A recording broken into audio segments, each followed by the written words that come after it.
Today's session is titled Radical Reimaginings, and we will be joined by Hong Kong-based entrepreneur Innocent Mutanga and New York-based artist and cultural worker Zainab Aliyu.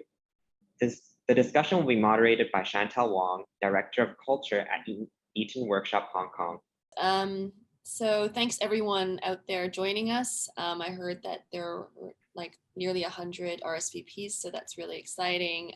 Thanks for joining, whether it's a Saturday evening or Sunday afternoon. We really appreciate having you guys out there. The format of the next 60 to 80 minutes or so will be first presentations by Innocent and Zay, and then there will be a moderated conversation, 15 to 20 minutes, but we also just really want to open it up to the floors for everyone out there to be able to interact with the two amazing speakers. I'm just going to pass it first to Innocent for 20 minutes and then Zay, and then I think we can create more context around the conversation after that. So over to you, Innocent.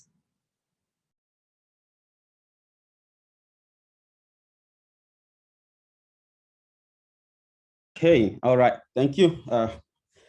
All right, okay, I'm excited for this session. All right, yeah, so my name is Innocent. I'm from Zimbabwe. I came to Hong Kong about 7 years ago, and I've been here since. So I'll just touch a bit on myself and what I want to talk about later. So when I came here, I came as a refugee to Hong Kong, and usually people like this part that I came with only about 200 Hong Kong dollars, which is about 25 or 23 US dollar. And then I was homeless for some time. With the assistance of a lot of friends and a lot of initiative as well, I was able to end up going to school here. So I studied anthropology at the Chinese University of Hong Kong, Zhongman Daiho. And then later on, I moved on to found the Africa Center Hong Kong, and then I also do work as an analyst for an investment bank, an American investment bank. Yeah, so I will jump into my conversation today, and I hope you guys later on we can have a conversation on it. But again, feel free to send any message in the chat box as well in case you want me to clarify on something. So I see myself as somebody who is on a mission, and that mission as you can see on the screen is primarily to rebrand Blackness in Asia. Which is the mission of the Africa Center today. One of the missions, of course, 3 of them being what you're seeing there, one being rebranding Blackness, connecting communities, and Black consciousness. So what the Africa Center is really is a platform, that fosters value creating interactions between African and African communities in Hong Kong. You can see from the image there, this is one of our African lunch gatherings. People come in and enjoy the African cuisine, which they usually don't have that opportunity here. And it's a pretty good place to connect as well with people. So, I would touch a lot on the rebranding of the Blackness part, because this is something that I'm very, very passionate about. So, when we talk about rebranding Blackness, something must have been tarnished. Africa's image was tarnished. Blackness image was tarnished. I was, if any of you have ever seen this book, if you know the author, I don't even know the book, Chinua Achebe, he cited a certain Catholic priest, an Italian priest, who went to Africa, part of what's Congo today, Mozambique, Zimbabwe. And then he wrote in 1687, this was an Italian priest. And then he said this, of the African people, he said, these nations think themselves the foremost men in the world. They imagine that Africa is not only the greatest part of the world, but also the happiest and the most agreeable. Their king is persuaded that there is no other monarch in the world who is equal. So this is Africans thinking of themselves as the greatest people in the world. It wasn't only the Chinese who were thinking of themselves, the center of the world. Think of themselves the greatest place in the world, the greatest people, the most talented. But fast forward today, you are seeing Africans who think of themselves, some of them, I was watching a documentary earlier this morning on Dominican Republic, some of them who hate being called Black, when at this particular point, it was looking really great to be Black, but now not so many people were that, proud of that Blackness, of their own Blackness, and then we're doing another program yesterday at the Africa Center with a group of young Hong Kongers, about 17 years old and stuff like that. Well, the first question they asked was, oh, if we visit Africa, could you tell us how to run away from cannibals? So basically their impression is that Africans are going to eat you alive somehow. So Africa, since then, so what happened since 1687, when Africans were thinking they're the best of the world, until now, slavery happened, colonialism happened, African stories were retold in a very incorrect way, and all those contributed to a point where we are today, where Africans sometimes think of themselves as they are not really worth something else, something that is supposed to be valued. Today, Africans are seen, or Black people are seen in two ways. One is dangerous, that's why we, the premise of all the Black Lives Matter movement, where Black man or Blackness is seen as this dangerous, person. If actually person comes in, historically, if anyone is say, oh, a Black person raped me, when there is absolutely no ground to it, everybody's going to believe it, and they're going to get lynched in some places, but people can believe that. People can believe that, Africans have to be dangerous. And the other one, which is very problematic, is which is kind of common today, is Africans as these vulnerable people, who can't help themselves, who need help. When everybody thinks of Africans, they think, oh my God, how can I help you? Everybody thinks we need help without even finding out whether we need it or not. Which I find quite problematic. I mean, me living my life and just meeting everybody, whenever I meet somebody, I think I must be in need of some help. I'm like, what about me helping? Why is it always me who is in need of help? It is, I find that quite problematic, especially in today's world where, let's take COVID as an example. It's not a secret, nobody want to tell it out there. Africans are doing way better than everybody in dealing with COVID. We have dealt with uncertainties for a very, very, very long time, and we're pretty resilient people as well. And I think the world is becoming so uncertain. So who should people learn from? It should be the Africans, because they are the ones that have dealt with these uncertainties for a very, very, very, very long time, so that they can be able to come in and address that stuff. So, that's kind of like the idea of rebrand. We need to change these images. We need to change this imagination that people have of Africans. And a lot of these things were told by the Europeans, and there are reasons why these are sustained.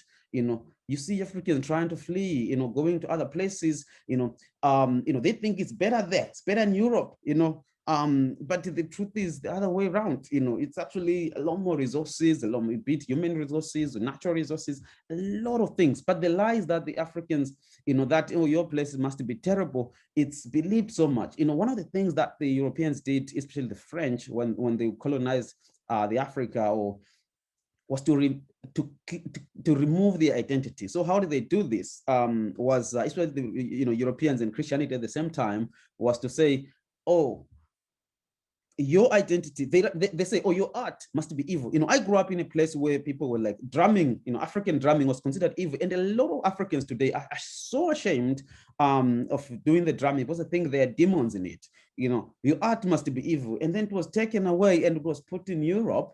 And a lot of Africans today, they don't even know where their history is, because of that, because our identity was tied up to the art. There was a lot of history with that, but we're told all these things must be evil. Please abandon them. Then you are left with the people who probably may not be as confident in who they are as a whole. That's why I say, rebranding Blackness, changing how people think of Black people. Before, especially for an example, in Hong Kong, before we started the center, usually when people wanted to interact with the Africans, they have to go through charities. They have to go through these NGOs. And in many, many ways, the story that is told of the Africans is really nasty and incorrect. It's the Africans with a fly on their nose who can, how lazy are we that we can't even get rid of the fly from our nose?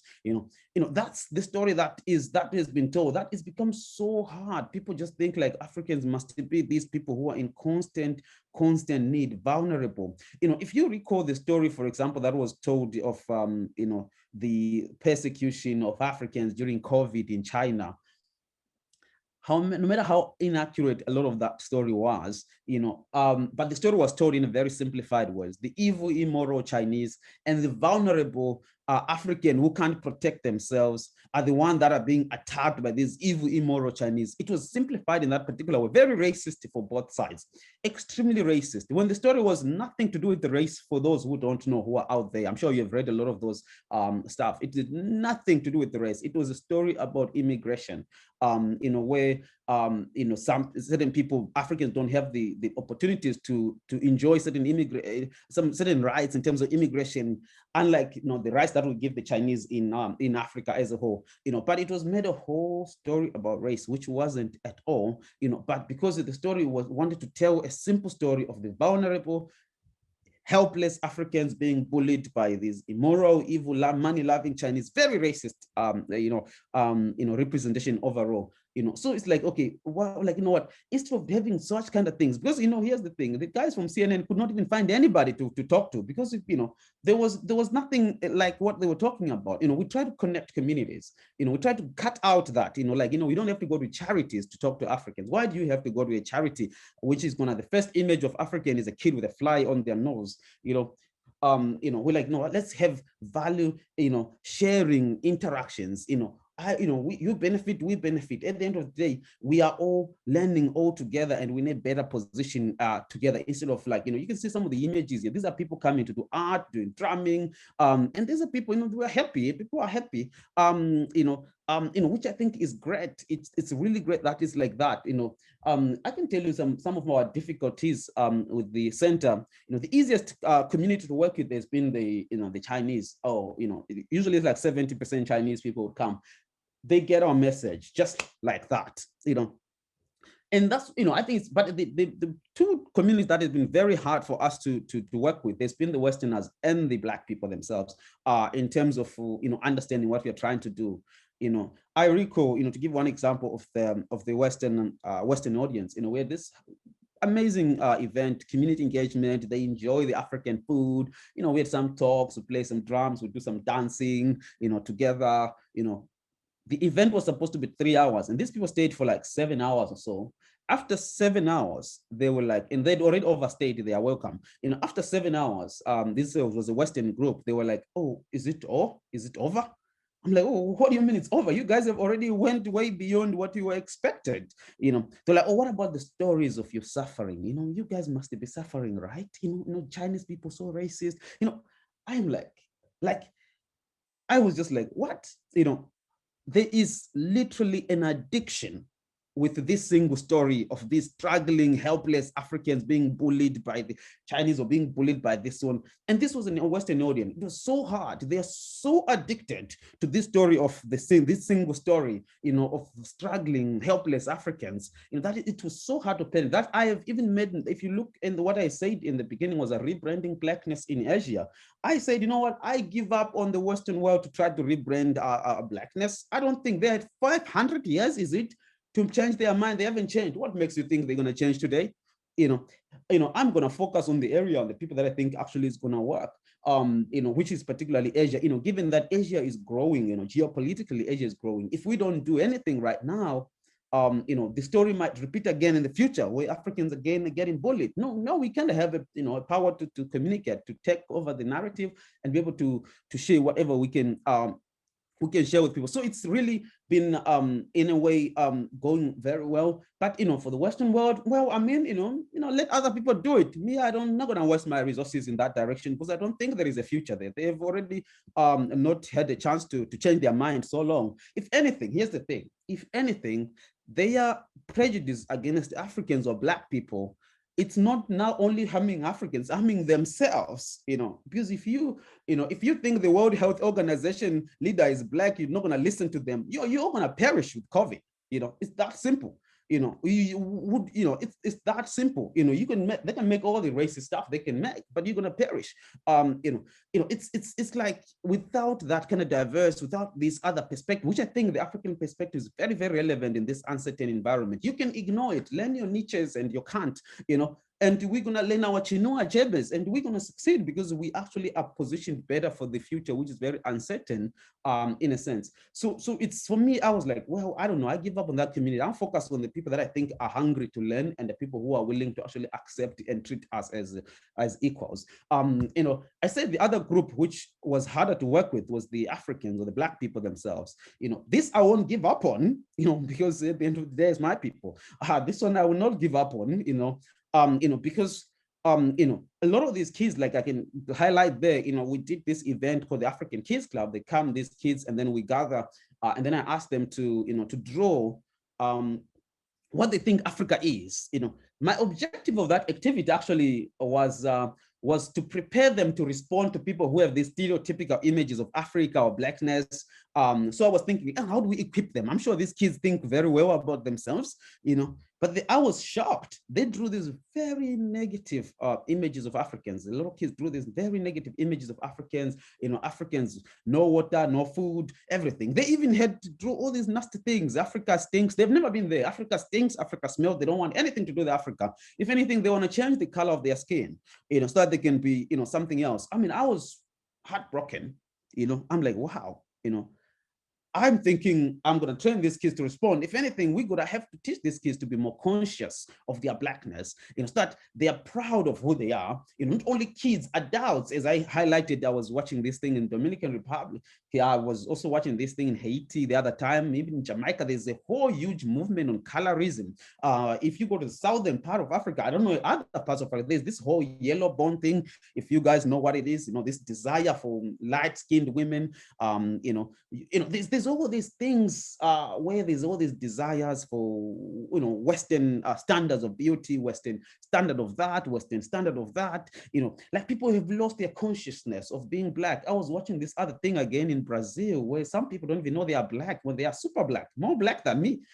I'm like, wow, you don't think you're Black? How does that make sense? But again, when people are more conscious of all these colonial, powers that, colonial, power relation that were established, that makes them people to lose this consciousness of who they are. So it's, so we try to jump in and raise this, Black conscious, people being aware of their Blackness, be proud of their Blackness, and,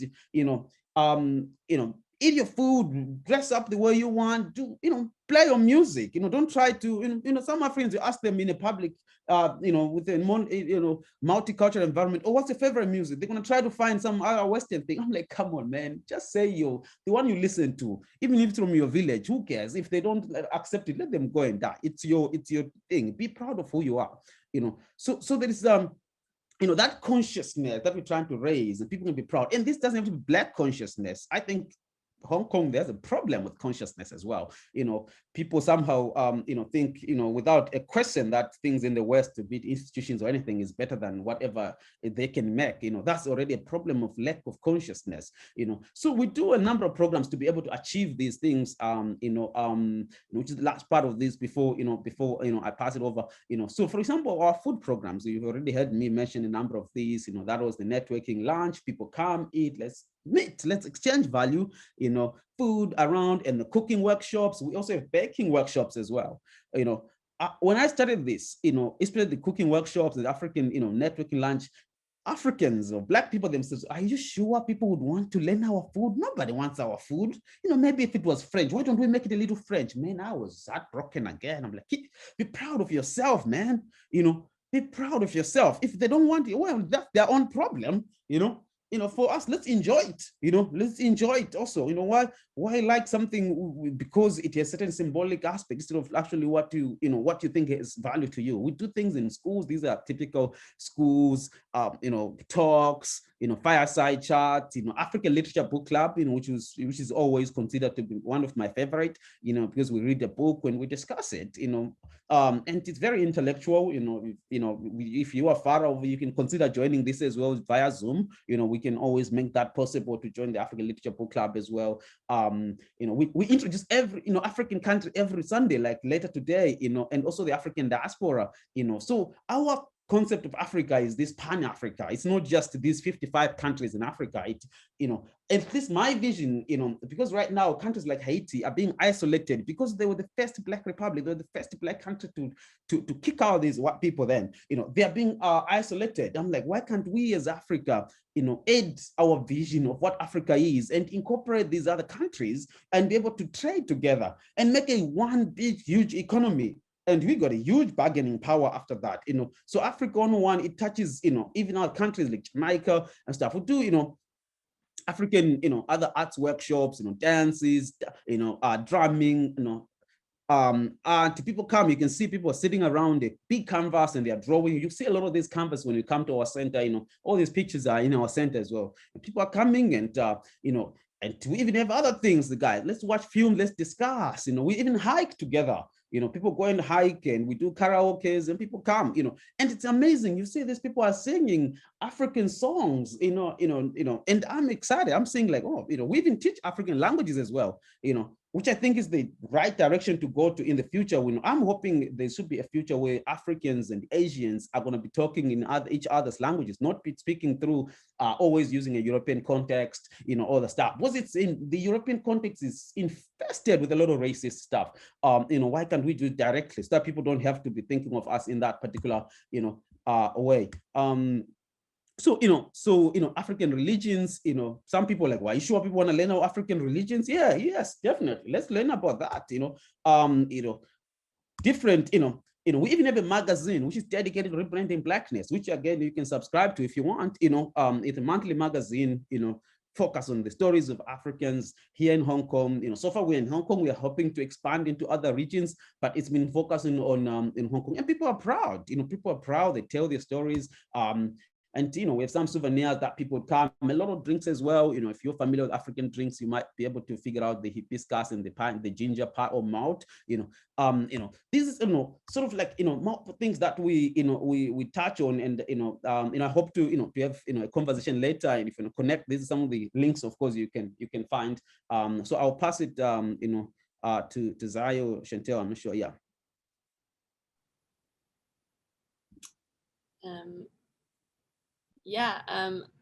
I guess we can just, thank you, Innocent. That was very fast, very speedy. It's a lot of content. Zai, over to you. Thank you. So Bruce will actually be sharing his screen for me because of some technical difficulties. But yeah, so Bruce, feel free to start sharing. And I'm actually going to start with a video that's about 4 minutes long.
Thank you, Bruce.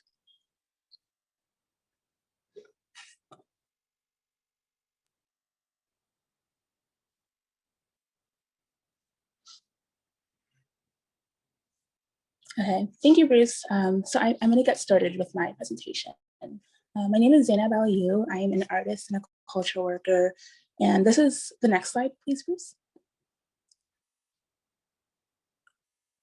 And yeah, this is allegedly the first photo of myself to ever exist and be archived. Next slide.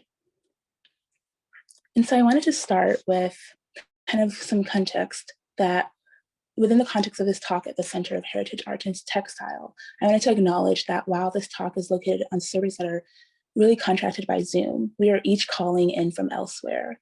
And both our servers and our bodies take up physical and material space. Many of us are on unceded territories all over the world. And I'm giving this talk from the occupied land of the Lenni Lenape people, also known as New York, United States. And I am deeply grateful to those who came before me that have been stewarding this land from time immemorial. And like any other child of a diaspora, the question of where I'm from is layered because in diaspora, you have to learn to make home in different places. And I was born in Lagos, Nigeria, but a lot of my dad's side of the family had to leave Nigeria in the 60s to escape a military coup. And I spent my childhood precariously between Nigeria and the UK, and then we immigrated to the Bronx, which is a part of New York when I was 8 or so. Next slide. And in the same way that some of my dad's family left Nigeria to seek safety, or the way that my mother moved us to America in pursuit of the mythos of the American dream, I inherited this trauma and I sought the technology of the internet when I was young for some sort of stability of community. And cyberspace was a site of potential that was not tied to any geographical bounds. Next slide. And it was through an upbringing on the internet that I learned how to visually communicate with computers and where I wrote my first lines of code. And I graduated from undergrad at Carnegie Mellon University in Pittsburgh, Pennsylvania, also in America, in 2017, after studying design and human-computer interaction there. And in retrospect, I came across systems on the internet that I didn't quite have the language for when I was younger. But now I understand that the internet, like many other technologies of today, replicate systems of violence that are existing in our material world. And the military-industrial complex of a technology school like Carnegie Mellon is the same military imperial complex that started the internet in the first place. And it's the same complex that dictates the value systems of the large technology companies that we buy.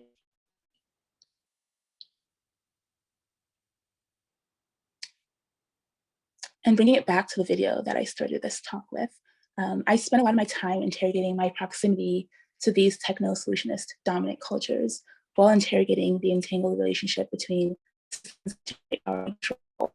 And the piece that I started with situates technology within a diasporic imagery, interrogating the ways in which machines can mediate the affects of diaspora and displacement, human mobility, and resettlement.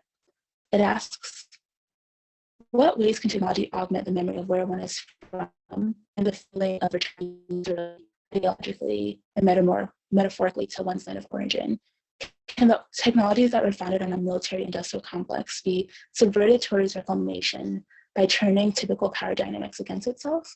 Through technological mediation, what gets lost in translation? And in exploring these questions, I hope to ask a larger historical and cultural context through a very personal lens. Next slide.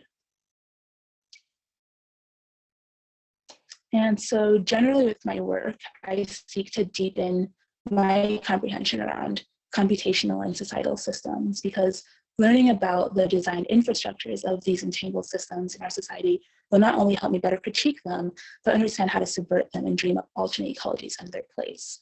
And I think we have a lot to learn from nature and indigenous cybernetics when it comes to rebuilding our world. Can we collectively remember what it means to return to the ways of being with each other and the land? What does it mean to move at the speed of nature trust rather than the speed of Western time? Next slide.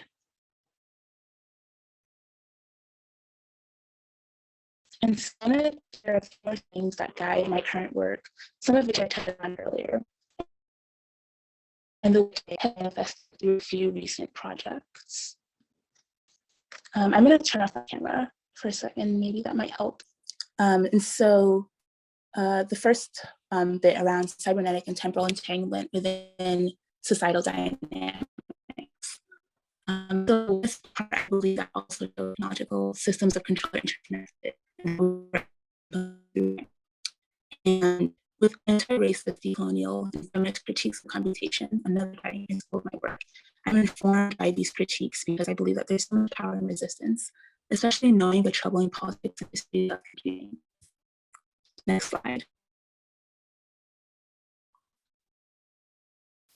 And the material aspects of the immaterial. And so during a lot of my schooling, I was supporting local organizing around racial and economic justice. And I became really frustrated with my design education and the trope that often plagues the discipline of design, where a small group of people are severely distanced from the affect of what they put into their communities. Next slide. And so today, much of my work that I do is centered around community, because I believe that the power of our relations with one another will always be the most transformative part of being. And I'm interested in community participatory co-creation and thinking about design as facilitation and relationship building.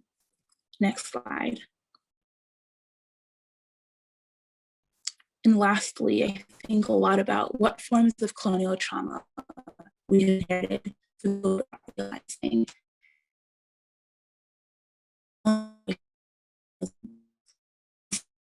a number of projects, and I'll share just a few today. Next slide. Sorry, Zai, we missed the last slide. Do you think you could repeat it? The sound is really difficult, but I think it's important what you shared on the. Yes, this slide? Yes, this slide. Okay. Yeah, so I think a lot about what forms of colonial trauma we have inherited through the land without realizing. And all in all, I believe that if generational trauma is possible, so is generational healing. And I just ended by saying that the interrogations that I have been working on have manifested across a number of projects, and I'll just share a few today. Next slide. And so the first project that I want to touch upon is a project called Death as a Moment of Radical Continuity. Next slide. And Death as a Moment of Radical Continuity is a counter-narrative installation and essay that poses the question, how are cultural value systems encoded in the objects that we build and the mythologies that they conjure? Employing visual programming and physical computing, the installation resurfaces the relegated contributions of women in early computing history through gendered divisions of labor. More than that, it intimately links two geographically and temporally separate, yet thematically connected objects, early forms of computer memory, and a divination chain from my family lineage. This piece offers an intervention against Western capitalist doctrines of linear temporality that habitually prioritize future-facing progress at the expense of erasing our mutual histories. Next slide.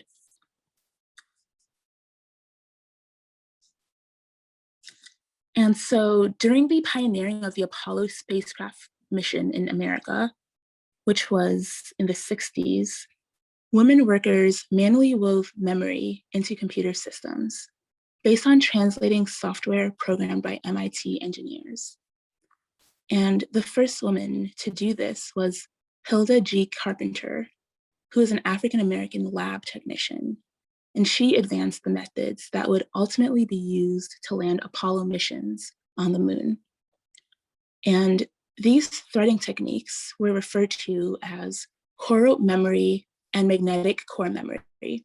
And they were laborious processes of physically coding information into machines using ferrite cores and copper magnet wire to control the flow of electricity. And I personally identify with the women of early computing whose contributions, like those of my ancestors, have been relegated and untold. Next slide.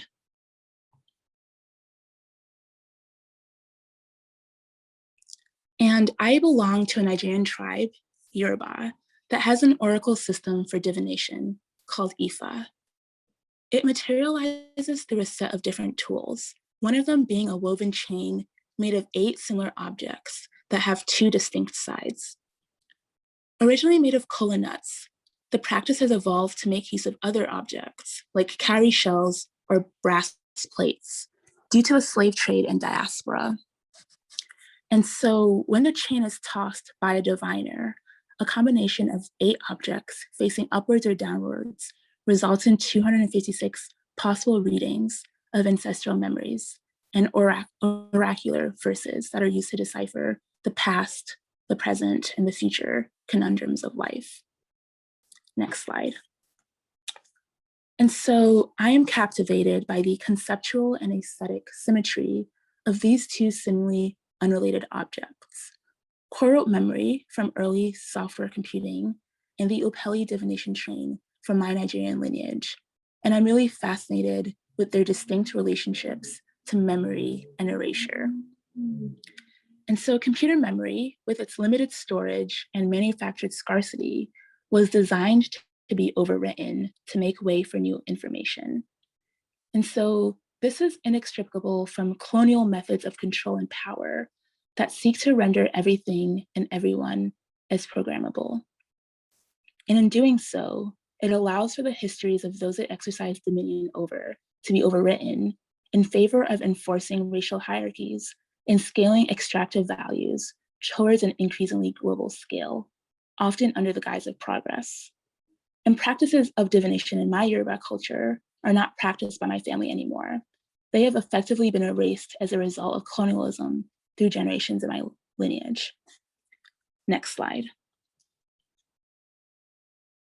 And as an installation, Death as a Moment of Radical Continuity surfaces this erasure, refiguring the Opeli divination chain and early forms of computer memory as mnemonic devices for me to further process and interrogate these themes through physical and visual computing mediums. And so the next 2 slides are videos, and I believe Bruce should be able to share them.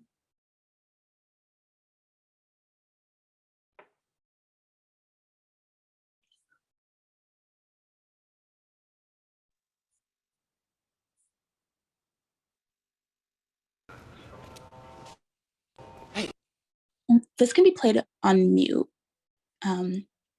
Thank you. And so depending on the orientation of the 8 shells facing up or down, a number between 0 and 255 can be drawn as an 8-bit binary counter, and it can be programmed to activate the core memory. A corresponding image from a forgotten archive of 256 photos from my grandmother, who is the closest link to this practice in my lineage, is programmed to respond to the orientation of the shells. And then the next video. And so the visual programming references ontological aspects of nonlinear time in East African traditions, where the past is an infinitely capacious realm that we are approaching rather than moving away from. And this contrasts Western capitalist doctrines of linear temporality that habitually prioritize future-facing progress at the expense of erasing the past. And our bodies are archives and sites of memory that cannot and will not be overwritten, despite technological attempts to render them as such. And this intersects with what Wendy Hui Kian Chun refers to as the undead of information. Software's commitment to a simultaneous invisibility and visibility, unknowability and knowability, degeneration and regeneration, mysticism and rationality. And through this lens of ambiguous conflation, information is neither alive nor dead, but rather persistently resuscitated, inevitably embodied, and always already there. And this positions death as a moment of radical continuity. Thank you. And so you can jump to the next slide.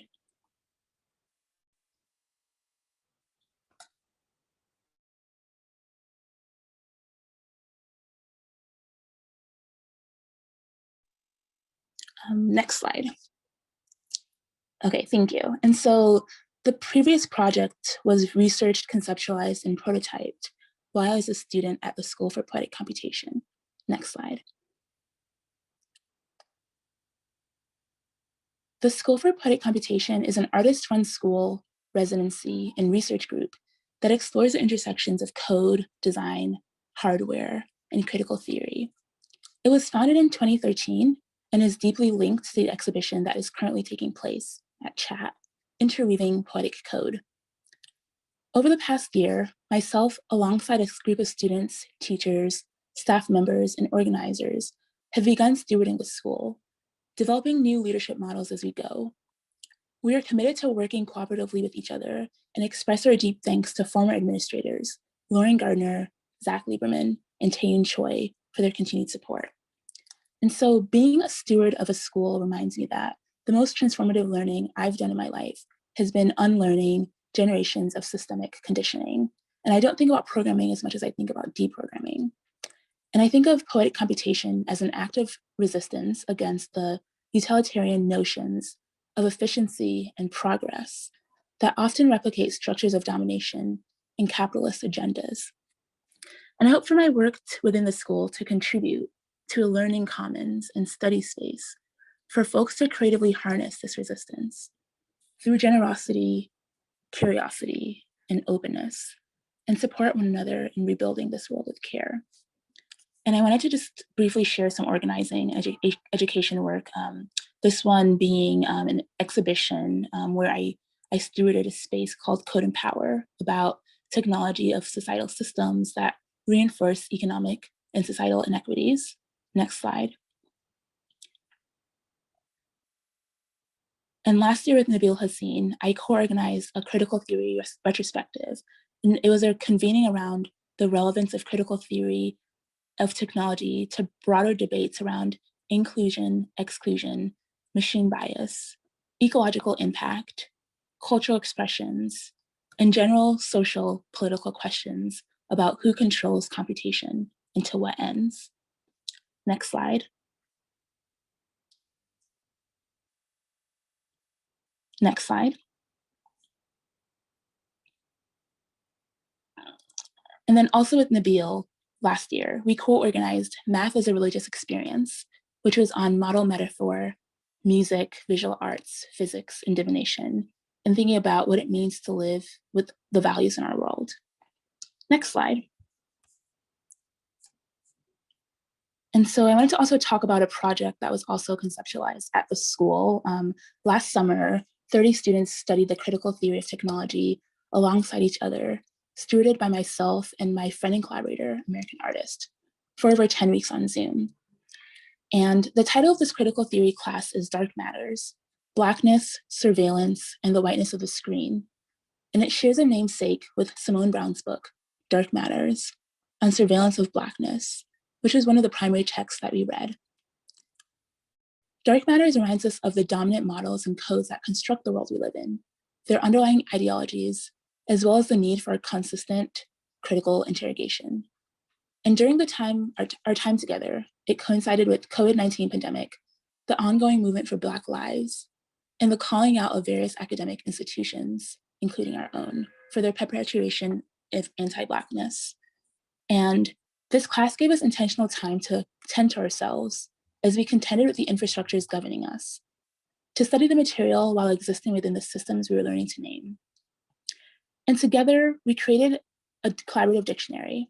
It's an assemblage of poetry, prose, creative writing, personal histories, and illustrations that are made up of terms we came across while unlearning together. And so I wanted to go to the next slide. And so I wanted to, on the left, this is a kind of general survey of some of the types of terms that appear in the book, which is over 500 pages. And throughout the length of the course, we engaged in models of self-publishing and breaking down distinctions of knowledge production, which is something that is really important to me personally. And on the right is a list of contributors. Every voice within the dictionary is uniquely represented with the contributor's preference and typography. And by archiving our histories and inserting our direct experiences into the critical theories we are learning, we are looking inwardly and are actively engaging with the way we move through the world. It feels increasingly necessary, helping us to ask not only about the technologies, processes, and policies that govern civil liberties, but also about whose bodies and freedoms are most controlled and policed. And the next few slides will just kind of walk through some pages of the book. And Bruce, you can just kind of spend a couple seconds on each one.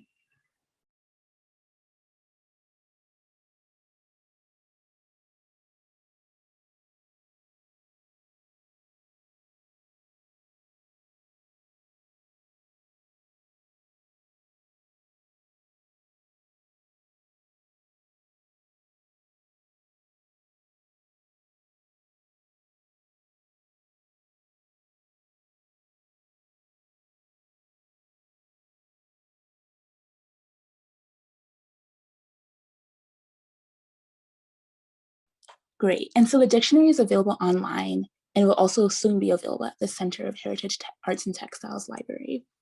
And the next slide. And so the last project that I want to talk to you about today, next slide. So Cloud9, Collective Love on Your Desktop, started as a collaborative virtual environment and rapid response global live stream for sharing mutual aid resources and solidarity to directly inform and support everyone in our worldwide community that was affected by the COVID-19 pandemic and still is. And this project takes on a forest bias approach, centering LGBTQIA, Black, Indigenous, people of color, as our risk of contracting COVID-19 is heavily compounded because of overlapping societal systems. Next slide. And this project started as collaboration with Bufu Bias for Us, a New York-based collective of Pan-African and Pan-Asian communication and collectivity, and China residencies. And it extended into our larger community. And from March 27th to May 1st of last year, we held over 100 public live streamed programs for over 5,000 participants from all over the world. We shared mutual aid resources, launched two 24-hour global parties, as well as sacred space to mourn with vigils. And the funds received were used to supplement lost income within the community due to the pandemic. Next slide. And now we're continuing to work together on a memorial garden, a space for collective remembrance with care, gentleness, and respect. During periods of mass loss and isolation, creating intentional spaces to enact and celebrate collective memory is vital, especially since this pandemic has limited how we can gather to mourn and remember. And our community continues to plant new seeds for all of ours that we have lost in this time, due to state violence, due to COVID, due to the continued systems centered in harming Black people, Indigenous people, Brown people, low-income people, trans people, undocumented people, and all marginalized people. And so with this project, we are inviting our community to transform personal grief into collective healing, growth, and liberation. And yeah, so with that, I will end there. And I think, yes, I pass it on to Chantal. Thank you.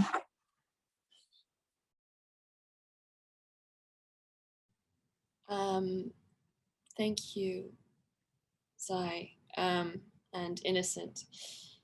I just want to, I feel like I should preface that there's a lot of content there, and I am both nervous and humbled that I am the moderator for this panel, because both Innocent and Zai are so eloquent and have such robust theory behind everything that they do.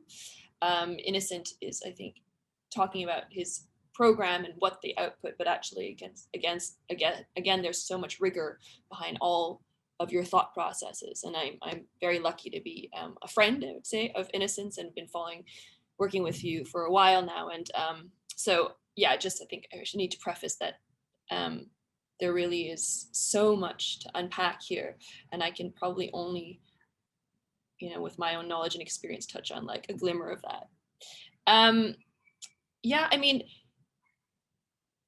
first I just want to see if there's a way of kind of packing and unpacking everything, because I feel like we've just traveled as, both as people like with diasporic experiences. And maybe, I don't want to say like, it wasn't a chosen migration, it wasn't a chosen migration, and you've ended up where you are. And you are talking about, in some way, quite violently, having been extracted from a form of root, and then being transplanted somewhere else where you're then carrying the weight of the violence, both in memory, the myths that have been accounted, but then this new environment, which is another added layer of violence. So it's like, and then knowing that the knowledge and the education that you've been given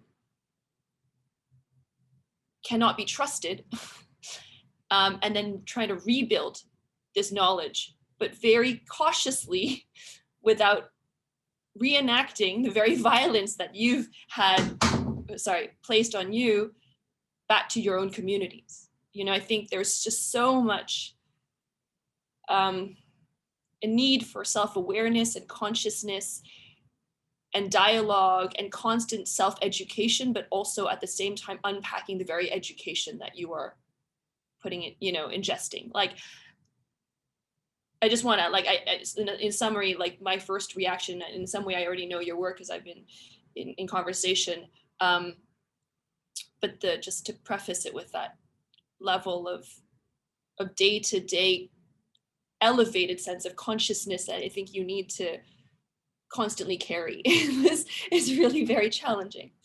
I think when we had gotten together for our initial meetings, we thought we could start with just a few words, like, because I just think we're dealing with re and de so often, re-education, reimaginings, deprogramming, reprogramming.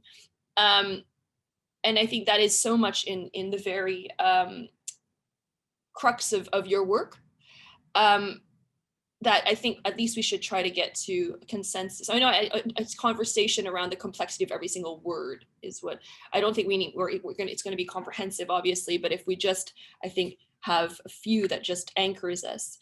I think there was words around memory, definitely, and then de and reprogramming, and maybe like myths. And I just, I guess if we can talk about the role of memory and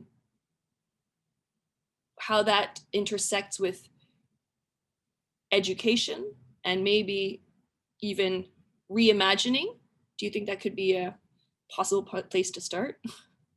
I know there's a lot there, but again, Innocent, do you want to start because you went first before?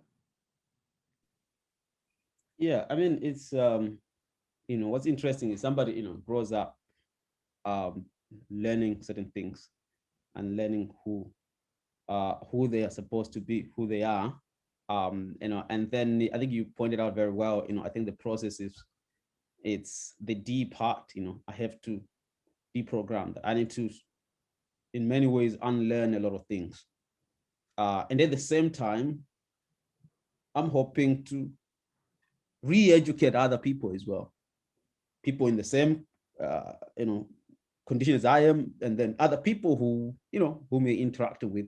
So, I mean, there's, you know, James Baldwin, I think he used to speak on this, you know, the idea of, you know, that the liberation of the Black man is tied up to the liberation of the white man as well. And what he really meant by that is, you know, this was a Western context. That's why it was white, Black. And what he really meant by then was, you know, and you know, the white man has in many ways created a myth around who they are.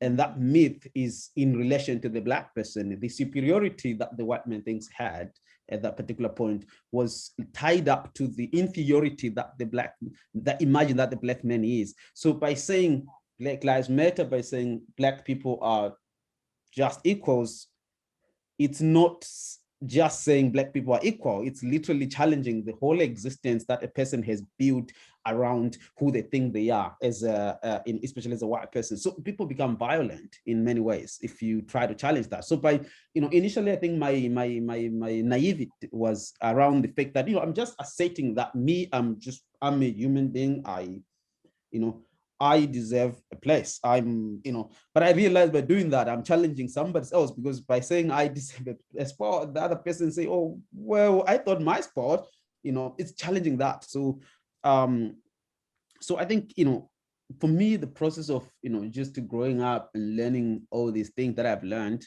you know, I'm still consciously, you know, walking on the waters in a sense, like trying to figure out like, oh, okay, you know, what about this? I can't, there was a stage in my life where I couldn't confidently say something because I'm like, what if this also was programmed for my desires are programmed for me to desire certain things? I needed to always be conscious of that. And then, and there was a time I became more confident. I'm like, you know what? Yeah, screw it. I think, I think I'm in a better position in a sense. So I think that's probably what I would, I would sort of share a little bit before I pass on to Zai. Thank you, Innocent. Also, thank you for sharing your work earlier as well. And so, yeah, I think there's a lot here, and I think definitely some overlaps with what we've been kind of thinking through. And I think about this from a lot of different angles, not only wanting to center my ideologies around self-determination, but also preserving these ancestral technologies and these indigenous cybernetics and the ways of kind of being with the world that are totally go against like Western values of kind of abstraction. And so it kind of goes down to the value systems that the world is built around today, and really trying to reimagine alternative value systems. And a lot of those alternative value systems, we can kind of look to history for that and the ways that our people were kind of organizing the world before the kind of perpetuation of these Western ideals. And I also think a lot about our bodies as the original archives and the original memory archives, right? And the kind of DNA in our bodies is kind of the original archives, and how the kind of contrasting the way that we're able to access information within our bodies is contrasted to the way that the kind of modern archives are built, that are also, like I mentioned in my presentation, based on like themes of erasure and as well as kind of scarcity. And that scarcity mentality is really prevalent in a lot of Western technologies. And so I think in the kind of question around like the language that we use and that kind of question of re and de and all of that, I think my friend Nima Gavir introduced me to this terms around re-indigenization, which means to kind of rethink our relationship with the land and everything, every aspect of what we do, because the people that were here before us, that was kind of the guiding principle of how they moved with the world. And the resources that they had were a commons, and they were really, really focused on what that sharing resources and commons looked like. And that was their guiding principle. And then kind of the Western ideology of extraction and privatization is kind of where it all went wrong. And I think that kind of mentality really enters our consciousness today, because it's really just the guiding values of the dominant ideology. And so I think it's really important to consider when you're thinking about like deprogramming and unlearning and anything, kind of what comes after, right? Like once you've unlearned, what is the process of relearning? And yeah, how do we move from that process of moving forward? Another word that is maybe distance and proximity. I think there's in many ways it's abstract but also literal, from the migration to coding, and how do you think about audiences or readers when you're coding something. And I know that you actually have people in physical space learning together, but then you put something out there and reimagining a tool of code. And I know Innocent, we won't go too deep into your work because I know that there's sensitivities around that.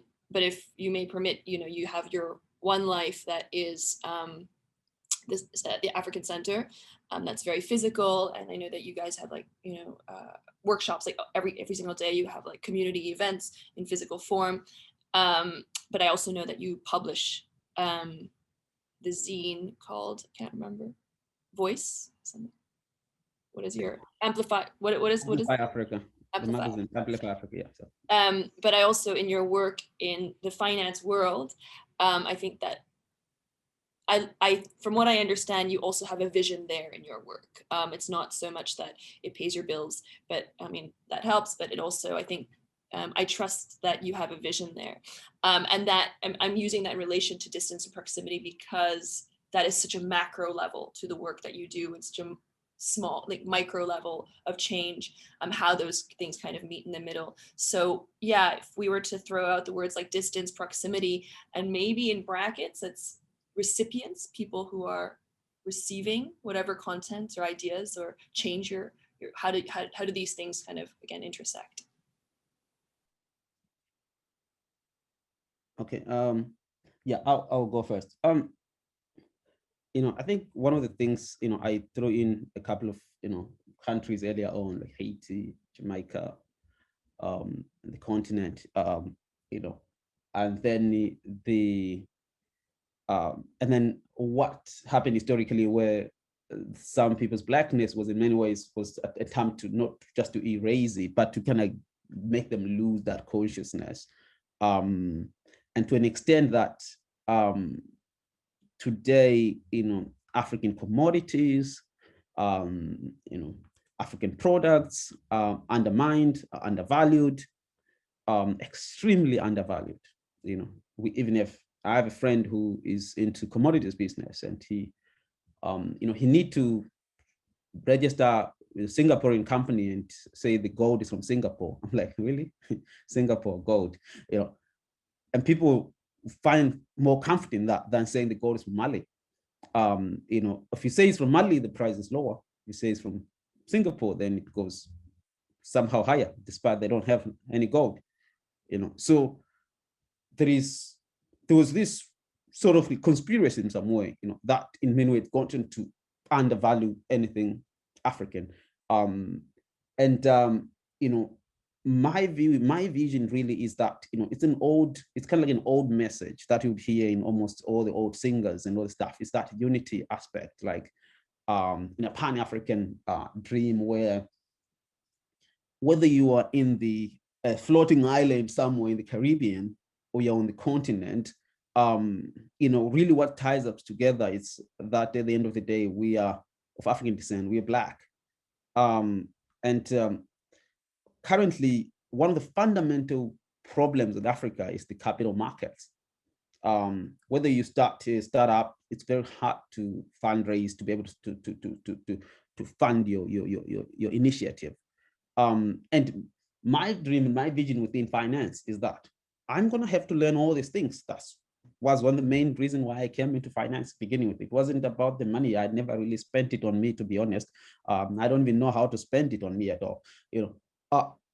It wasn't really about the money. It was me learning the things. And when I learned all these things on capital markets, because I know that 1970 something, when the Westerners were leaving Africa, they ruined the markets. Before that, the rand gold or the diamonds, whatever it was there in Africa, it was really beautiful and all that stuff. But after they left, they decided to undervalue everything. We have to build confidence and trust in those markets. And to do that, we need to sort of come together, and build a huge market, that, right now, everybody wants to keep Africa not united because they want to negotiate with different countries. You come in and then negotiate with the Senegal, and then if Senegal doesn't want to give you the gold, go to Mali. And then the price goes lower. But if we can all come together and unite and decide how the image of that continent and everything you're doing is, and build a one market that everyone is, we have a huge power, bargaining power. Nobody can bully us in that particular sense. So for me, it's really in that direction, how I sort of tied up to the whole, direction of what I'm doing.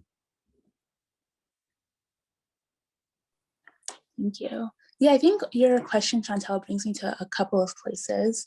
I think the first being, of course, as a diaspora person, that kind of question of distance and proximity. I think I will always be kind of questioning my relationship to land, even as someone who's from America, whose family came here through immigration, but also knowing that the kind of lineage across my family line has other narratives. I think it also kind of brings me to the question of proximity and distance when it comes to the prominent technologies of today, and how a lot of the times they're just built without really considering the kind of localized communities and their needs. It's really people designing from their regionalized locations and trying to build products that serve everyone. But when you try to build for everyone, you're building for no one at all. And so a lot of the technologies that we have today are not only founded on that ethos, but they're also founded on kind of business ethos that lead to just more extraction of our data and our kind of memory. And I think it also just kind of brings me to the kind of thinking around the way that the world is built today around kind of questioning one's proximity to whiteness as well. And I think really everyone having that moment to interrogate your proximity to the whiteness and the kind of dominant ideologies, and kind of, yeah, we all have different relations to marginalized identities as well. And that kind of proximity will really kind of affect the way that we navigate the world. Thank you. I probably just speak to you guys for another, like, let's say 5 minutes, and then I open it up to the questions. I know that there are a few already in the chat. When you guys see, and I'm trying to extract myself from the conversation a little, but when you see each other's work, there must be like, wow, that's in some way just a shock, like that's so similar, but also in some ways so different. I wouldn't mind actually hearing what you guys feel is connecting, like, and then maybe at the end, even how you could imagine certain crossovers. But yeah, first is what are the certain areas of connection, and then maybe different approaches, and what could be created, co-created or something. Then I'm gonna go first. Yeah, I can start this one. Yeah, and so I think in kind of what comes to my mind is kind of the different strategies that we need kind of as people of the African continent to kind of reach our people, and also kind of think about how we're navigating this world. And so kind of strategies like art, which might kind of bring people in through a story that one might relate to kind of just on the ground grassroots organizing that actually is action-based, and it's about really changing like the material outcomes of the world. I think for me, like both of those are important. I think actually the action-based outcomes feel more important than art. Sometimes I make art and I say, why? Why did I make this when I could just be on the ground, like thinking about like material conditions of our people? And so I think the work that Innocent is also working on is kind of thinking similarly of that kind of on the ground organizing people together, kind of like we need people, like a lot of people to gather together and to kind of discuss the conditions on our world. That is always the first step to kind of changing the conditions. Yeah, so that's kind of where Innocent's work brought me to, and definitely some overlaps in some of the organizing work that I do here in New York as well. I actually was involved with the Africa Center in New York, and I wonder that it might be a related kind of organization. But I mean, I'm curious about if you have any relation to the like New York-based Africa Center.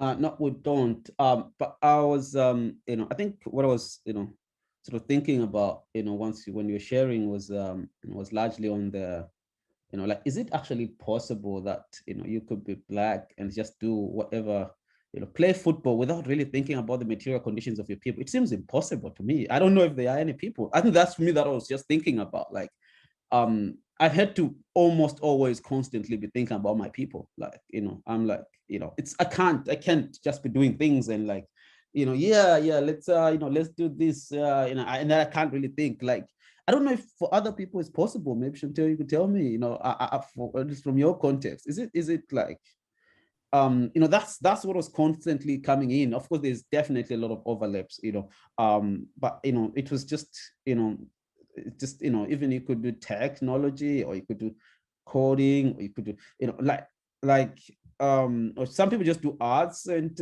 like it's, I don't know. I was just thinking about that constantly throughout the presentation, and like, both the people usually I meet who are working on a lot of work, especially in any other space, they just happen to be. They are also constantly at the back thinking about the condition of the black people in some way. So it's, I don't know. I was just curious, If it's a question directed to me, towards me,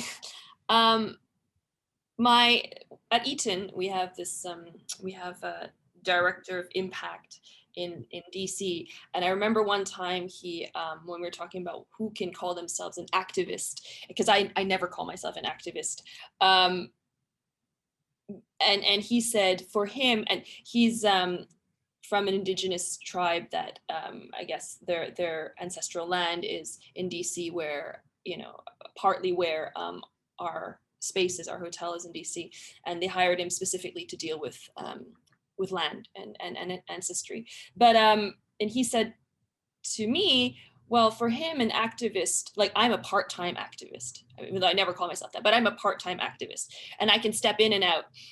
And for people like him, something is ripped from under your feet. Like, it's a survival mechanism. like he doesn't have a choice, right? And his people don't have a choice. And I think that's probably, that stayed with me for years now, because I think he's totally right. You know, on weekends, I don't need to think about it. I mean, it's a choice I think about. Sometimes it's a burden. Sometimes, you know, I do get, Innocent knows the work that I do. I run an organization. I co-run an organization called Learning Together. We set up scholarships for people. But yeah, when I choose to not want to address it, I don't address it. And sometimes it's like, oh God, I need to do it for work. Yeah, so I mean, like, yeah, I mean, I guess that's all I can say to that, in all honesty. Yeah, thanks for sharing that. That was really, you know, the part-time one, and the some of the full-timers, I guess, like there's not much choice, you know. Yeah. Yeah. Thank you. I'm going to ask my last question before I open it up to the floor. Both of you use these sort of, and I'm just going to use the same words that we used in our meeting. These, Zai, you have intentionally gone into coding and to learn code as a tool for reimagining, but, you know, and subversion is the word you used. And I would also say, like, as both a woman, it's quite unusual as a woman to learn code, or one doesn't necessarily associate that. So I just feel like we should put that in there here as a Black woman. And then Innocent, you have gone into finance and you actually studied anthropology. And I imagine that opens a complete new world. And both of you are using these or are immersed in these worlds that I think I am unfamiliar with, that is so, like, it is the matrix within which we live, right? It is the way that it's controlled the way we think, it's controlled the way we operate on a day-to-day, you know, I think in senses that, in ways that we can't even put our vocabulary to, because we can't actually see beyond the structures within which finance and code and programming are programming and coding us, encoding us. Yeah, how do you radically imagine your identity and your role with this tool or this omnipotent force, however you want to see it? And then I'll put it over to the floor after.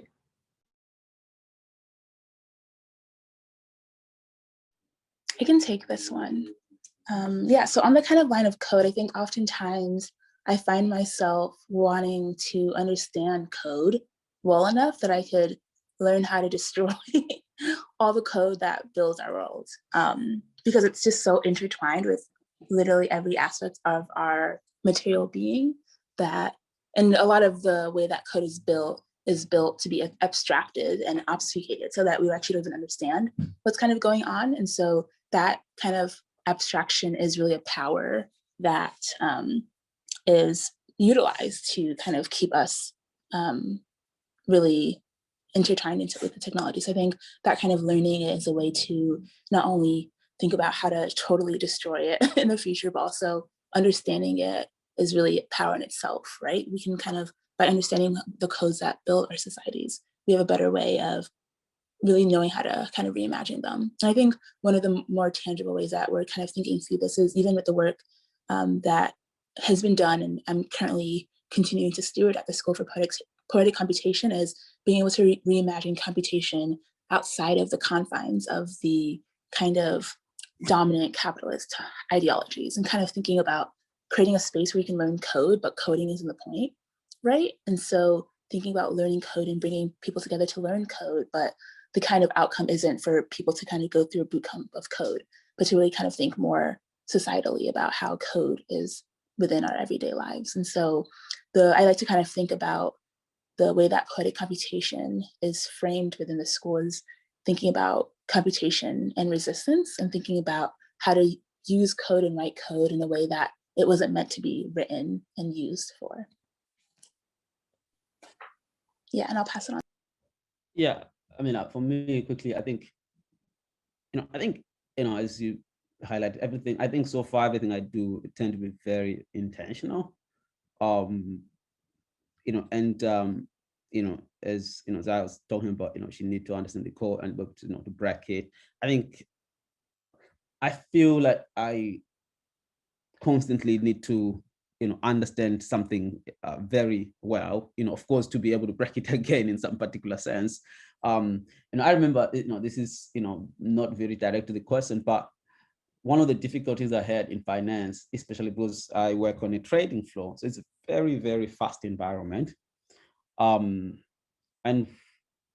you always, the expectation that you need to have things, even if you don't fully understand the things as much, but you need to get things done very quickly. You have to make decisions and live with them, even if they're gonna cost you significantly.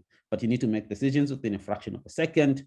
And there was, a guy who grew up, in these conditions where I need to understand context, understand systems, and be able to break them or be able to, to separate them apart and find ways to deal with that. It was initially pretty hard for me to okay, so you mean now I just need to make decisions so quickly without having to comprehend all these things, but with time, of course, I kind of got to figure out how to balance that in a sense. I think I was very intentional in what I do. It's not contradictory. It sounds contrary to some people, like, oh, anthropology, not finance. But if you think of it in terms of the broader picture, which is for me, it's almost entirely to do with the well-being and the future of my people. And that is usually, how everything's sort of tied up to that. Thank you both. Okay, so let's just start with one. So here's the question. In these times of cosmopolitanism, or when people stress so much on the idea of global citizenship, how do we strike a balance seeking consciousness of one's race or gender or own identity? How can we strike a balance with seeking and gaining consciousness, I guess, of one's race, gender, and our own identity, considering the context of global citizenship and cosmopolitanism?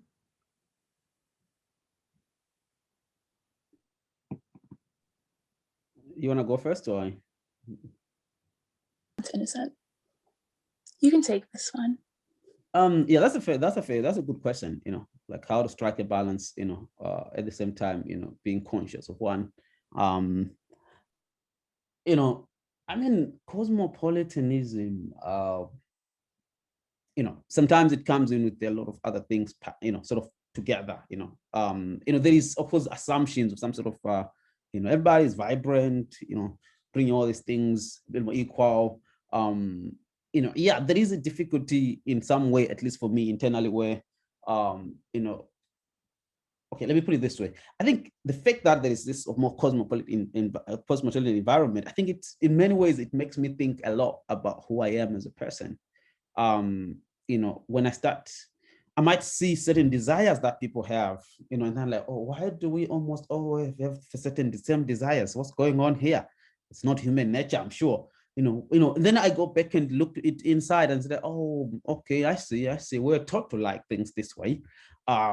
So in many ways, I think it gives me a chance to explore. I don't think I was thinking a lot if I was, in my village in Zimbabwe. I wasn't thinking as much as I do now. But when I get all this exposure, this whole question, and I started questioning the whole idea of what it means to be global citizen. I've done some workshop with students here in Hong Kong, and whenever they think of global citizenship, in many ways they're thinking of Westernness. So trying to unpack that, like being global, say what is global citizenship? Oh, English. These are kids, right? Speaking English. Eating what kind of restaurant you eat? Oh, and there's all that stuff in many ways. So to me, it's like it's I question that. So in many ways, it actually helps me to really think and consciously think about my identity in a sense. Yeah, I think this question also kind of makes me think about the amount of global coordination that's needed. That was even just shown with COVID-19 and will be shown with the climate crisis that is also upon us. And so I think we really do have to balance it because we are kind of living global identities. I think it's also kind of important just in thinking about how we can organize within our kind of groups And it, like, yeah, if we can all focus on organizing within our groups, that also kind of alleviates the burden of marginalized people to educate everyone else on kind of global issues as well. Okay, then there's one for Zai, but I don't know if Innocent also has a response. In Hong Kong, people understand arts and sciences as opposing or polarized concepts. Do you have any advice to people in the arts or students on how to learn and understand computation, I guess? Do you see these arts and sciences as opposing polarized concepts, and how do you bring them together? Yeah, I think, and this is one of the myths that I guess that we can kind of go back to, like the kind of myths in our society that like there is no STEAM, that it's only STEM and then arts. STEAM being like science, math, technology, and but integrating arts within that. And so I think that's a lot of where I've kind of landed. I think for me in my upbringing, those two were definitely treated as separate kind of worlds, like the kind of technology world and the art world were truly very separate for me growing up. And I think my upbringing on the internet was what kind of merged those two things together for me. And so I think, yeah, there's many ways that we can kind of go about it. I think the first is just around kind of unlearning that kind of dichotomized view of sciences and technologies versus arts, but also, yeah, like seeking out, there's so many people in this world that are kind of integrating the worlds of art and technology together and seeking out some of their work and kind of seeing what the world looks like where both of them are equally kind of thought through. And even just programs like, to plug the School for Poetic Computation as well, there's programs like School for Poetic Computation that are also kind of dealing intimately with this, that is thinking through programming that brings people into a space to kind of interrogate those questions. And then I think there's one last question from Grace, and I'm trying to reinterpret her question a little bit. It's talking about how do you connect? So she acknowledges your impact on the well-being of your communities. I don't know what your communities means, but how do you connect with these communities and engage with other people? So there's a lot of broad strokes of who these communities and other people are. But I mean, first I acknowledge, the ones immediately that you work with or you partner or maybe come and visit you in your spaces as one community. And then the other is maybe people outside of the ones who immediately come, or like, or even there's part, I guess, on a personal level, on a selfish level, as somebody who is an other, as an other to your immediate community, whatever that means, how does one relate to one another, if that makes sense? Yeah, I can take this briefly and then pass on to Innocent. I think, yeah, like that kind of relation for me comes from the recognition that all these societal systems are all interconnected and we can't really kind of look at them in a silo. And so I think once we do kind of grasp that kind of global perspective of like these intertwining systems, I think it's easier to kind of see where that gap bridging can kind of come into play. I think more immediately, a lot of the work that we were thinking of doing through the school is also around making sure that we're not an incubator and that we're extending into wider communities and really being a space that is working with other communities around the New York area. And also we've done programming beyond New York as well. Yeah, I think for me, I think one of the observations I observed was that, with a lot of communities, minority communities, there's a tendency to be so much, immersed in our own difficulties that we forget that there is other communities that are also facing other challenges in a sense. So I think that has been a deliberate strategy or choice that I've made personally, that, we also need to reach out to, members of the LGBT community, different places, and be able to actually, develop empathy as well together, instead of just us being so much, about us and us and us and us and us, and being deliberate as well in our, understanding of the broader community. It doesn't be marginalized, be it, for example, one of the things we do at the center, we do these cooking battles, and these cooking battles, I'm usually the one side, and the other side is everybody else. They compete with me in their own cuisines. We just did a chichao congee cooking better, which is, Chinese, next time we're doing some Thai curry cooking better, and then you find all this, we did Filipino chicken adobo, and then Filipinos come, and then they, people for some reason, people wanna hear about themselves as much, and then people would come, and then, to an extent that at the center, as I highlighted earlier, I think 70% of the people who would come to the center, are not Africans, actually Chinese. So Africans were about 10% or so, so the larger majority is not, and people, find ways to connect. I think I would just do like a 10 seconds each on some of these questions that were sort of thrown in earlier, and then I'll just. Were they throwing at you? Because I can't see them. Yeah, there's a number of them that were thrown in earlier. One was that, did you and African community in Hong Kong encounter any particular challenges during the pandemic? There was no recorded case that we know of an African who had positive COVID in Hong Kong. Which is good. So we didn't really, get to a point where I think what happened with South Asian communities, a lot of people, even if you are doing like Deliveroo, people didn't want a South Asian to be delivering your food. For Africans, we didn't. This is the time we didn't really face much. I think we had a problem with Ebola in the past. Oh my goodness, everybody thought we had Ebola.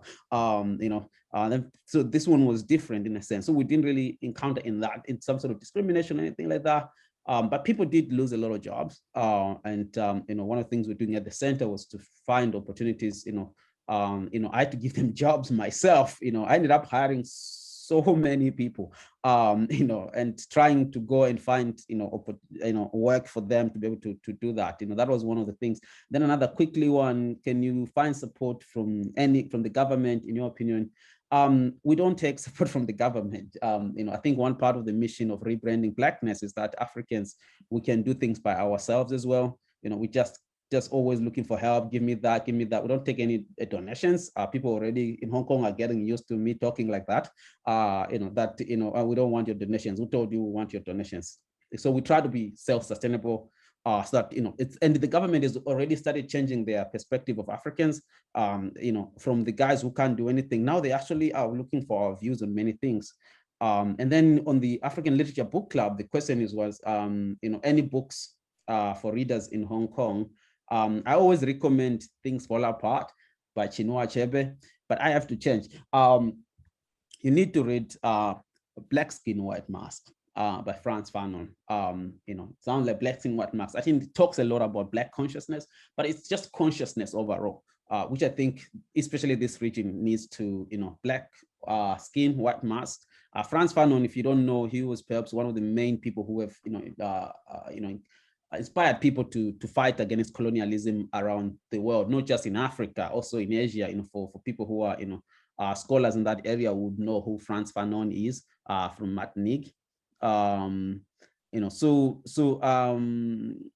Yeah. Oh, textiles. Yeah. The question that says, for your Rebranding Africa project, have you ever thought to use African textiles design and craft? Yeah, I really think this is something that we started thinking about actually about 3 weeks ago. One part of it was that, we had this connection with the Center for Heritage and Arts and Textile. And then also at the same time, I got this invitation, also got another invitation from Poly University, who were doing a service learning program, which was also related to textiles as well. And then I'm like, okay, it seems like we need to think about this. So we are actually thinking about it. We'll reach out at some point after this to sort of figure out, how perhaps we could work around this. But we are thinking about using textiles, to rebrand Africa. And there's a lot that can come out of there. And I'm excited in that direction as well, just to use every equipment we think can work to be able to rebrand Blackness, rebrand Africa. So these are some of the things that so I will pass it back to Chantal. Yeah. Did Zai have any questions directly? I think we went through them. Okay. Thank you. Then I think with that, we wrap up. Thank you so much to Zai and Innocent. Zai calling in from very late right now, right? by the way, your shirt is amazing. I just wanted to. Thank you. And Innocent for this amazing panel. And I My shirt is not amazing, huh? Yeah. I think maybe you guys are so immersed in your work that you don't think it's actually as amazing as Okay. hearing it for the first time. And also thank you for all the work that you do outside of this panel that has led up to this panel. I really think it's very meaningful for the context of addressing the Black community and your experiences, but also in reimagining, re-educating, reprogramming all of us. It's really important work.